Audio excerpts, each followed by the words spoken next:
Well, Kevin, let me ask you this. Can you share with us some of the ways Shark Tank has evolved, especially since you've been on the show from the very beginning? Because I've seen an evolution. I'm an avid fan, as you all know. You know, if you think about the early seasons, the first two, it was a very simple concept. People would come out and say, give me $100,000 for 10% of my company. And you think about today, convertible debentures, preference shares, venture debt. I mean, royalties. Favorite. I mean, the whole America has learned with us and grown on the platform. I had an 11-year-old girl come up to me in SFO Airport, San Francisco, and run up to me with her mother in tow way back there saying, you should have done a convertible debenture up 20% last year. and I said, how would, I have guys work for me who don't know what a convert is. Yeah. And how do you know that? And her mother said she's a phenom in physics. She's doing college level physics. She's 11. Wow. And she went on, she watched Shark Tank, it was on Friday and she was a Saturday morning. She went online and learned what a convert was. I don't even know what that is. Yeah. I really don't. But my point is, that's very cool that America would learn with us and grow with us, and that's part of the platform. Wow. Bethany, let me ask you this. You're an accomplished entrepreneur, but not too long ago, you used to be just like the entrepreneurs that we saw who appear in the tank and pitching their ideas or their businesses.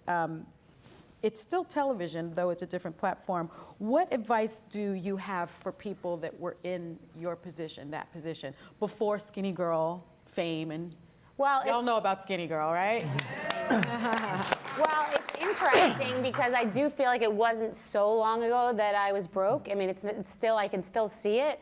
Yeah. And I've talked to the other sharks and said, if I came in here and pitched my idea, because I had made $0 when I did the big deal. I said, you guys, you would have been busting my bells, and you would have not done the deal. So I like that, you know, there's a freshness to it for me, and I still can feel what they're going through. And I think, you know, it seems that we invest in the people. I mean, in the people and their ideas and the possibility. And everyone, I've really been so fascinated by the fact that everyone brings something different to the table. I mean, each person is, I'm not just saying it, bring something different. Someone will say something that I think is the most brilliant thing.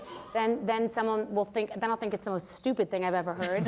And we all have a different perspective. I wasn't on with her. No, it's not. No, well, something that he invested in, I thought was literally the worst idea that I had ever heard of in my entire life. But he'll end up making a lot of money for it. So the advice is to be, the advice, to answer the question, the advice is to be authentic, to understand exactly what it is that you're doing. You're not trying to please. If you try to please everybody, you please nobody. But you have to know exactly what it is, and be able to do the elevator pitch and feel it and believe it, not just do what you think everybody wants. Rohan, how does it feel coming back for another season, being that this is such a special one? I mean, we're talking about the 10th.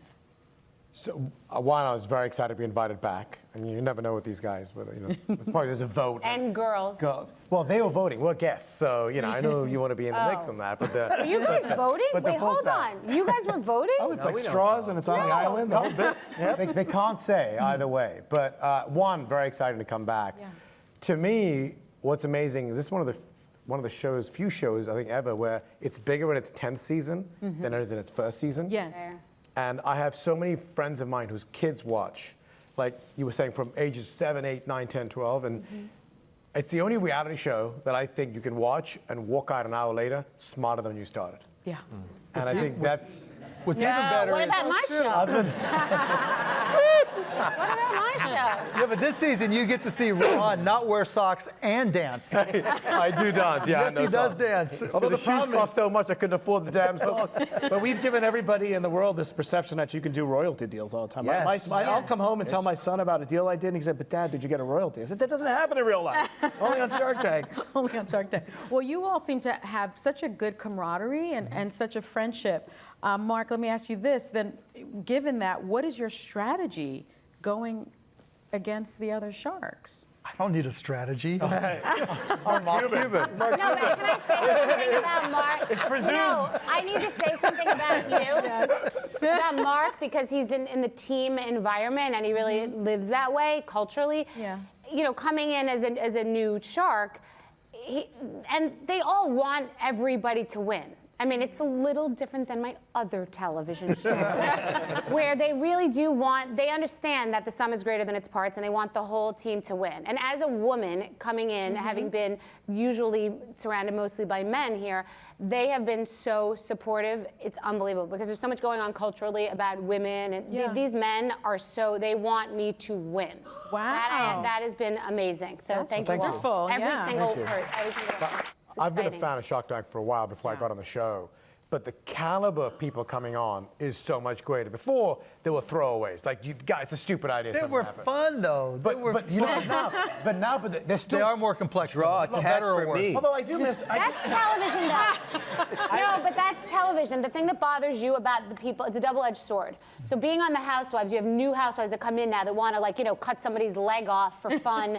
When in the beginning, we used to have conversations. Now you got to run somebody over with a car for ratings. So that's annoying. Not much different, yeah. Because So they've been maybe watching the that's, show. They want to come in and do something. but- So he's annoyed that they're coming in, because that used to not happen. Well, because at the beginning, right, we had people who started something in their garage and just needed $50,000. Now they're coming in asking for $1.9 million for 10% of the company, which is great, right? You want to see companies that have really built something special that we get to be part of.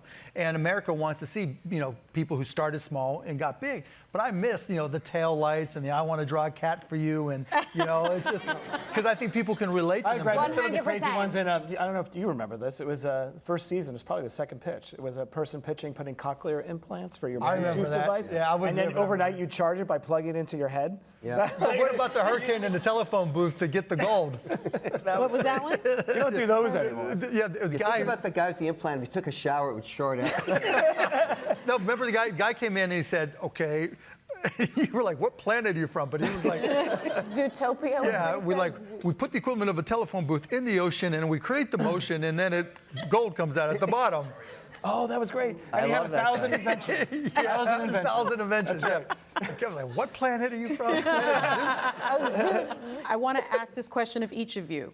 If there's an entrepreneur in the audience, what is your number one piece of advice? Golly.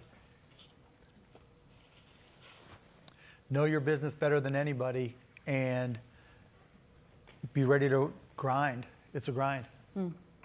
Kevin? I would say, very simply, learn how to explain your opportunity in 90 seconds or less.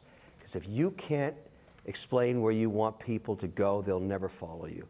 And you have to be succinct and communicate, here's my idea, here's why it works. And if a minute and a half has gone by and you still haven't explained it, you're fucked. Bethany? Be organized in every single area of your life, from parenting to just business, to your office, to your desk, to your refrigerator. Delegate, really understand how to delegate, and execute. Get it done. Be Michael Phelps. Don't look to the left, oh, they're doing that, oh, I'm worried about that. Look at that wall and swim there and get there first and best.